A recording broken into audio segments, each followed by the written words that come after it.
Palamagamba Kabudi, na mkutano huu ulikuwa unataka kujua nini ambacho Club ya Young Africans inakiendea kwenye discussion ya mchezo wa 184 dhidi ya Simba uliopangwa kucheza tarehe 8 mwezi wa 3 2025.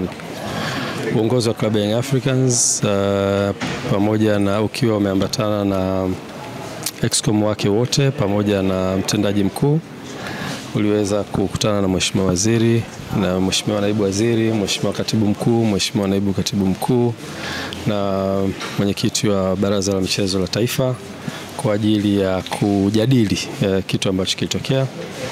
Na bahati nzuri Club ya Young Africans ikapata nafasi ya kufikisha yale ambayo ni ya msingi kabisa yanayohusiana na mchezo ule. Na baada ya kufanya hivyo, platform ambayo Mheshimiwa Waziri na jopo lake walitengeneza, dhamira yake kubwa ilikuwa ni kusikia nini kinachotoka kwa viongozi wa Young Africans, na sisi wakati wote tukiwa kama viongozi tunasimamia interest ya taasisi yetu, ambayo taasisi yetu inasimamia wanachama na timu kwa ujumla.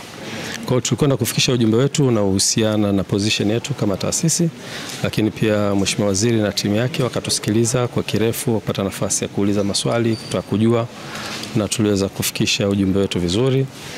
Na Mheshimiwa Waziri alikuwa na mwanzo mzuri kwa kueleza kwamba platform hiyo sio platform inaweza kufanya maamuzi, isipokuwa ni platform ya kutafuta solution ya tatizo ambalo limetokea.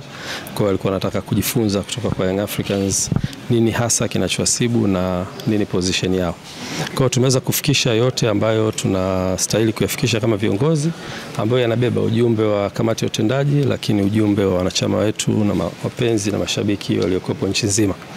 Ujumbe huu umefika, Mheshimiwa Waziri na timu yake wamepokea, tumewaachia wafanye kazi na tumekubaliana tutakuwa na vikao vingine endelevu kwa ajili ya kutafuta solution ya jambo hili. Kwa hiyo nichukue fursa hii kuifikisha message hii kwenu kwa wanahabari ili muweze kujulisha umma wa Tanzania, lakini pia nichukue fursa hii kuambia wanachama na mashabiki wa Club ya Young Africans, sisi tuko hapa kwa ajili ya kusimamia interests za taasisi yetu, na ni watoe hofu ya namna yoyote, wasiingiwe na hofu ya namna yoyote. Viongozi wao ni viongozi imara na wako hapa kwa ajili ya kusimamia interests za taasisi.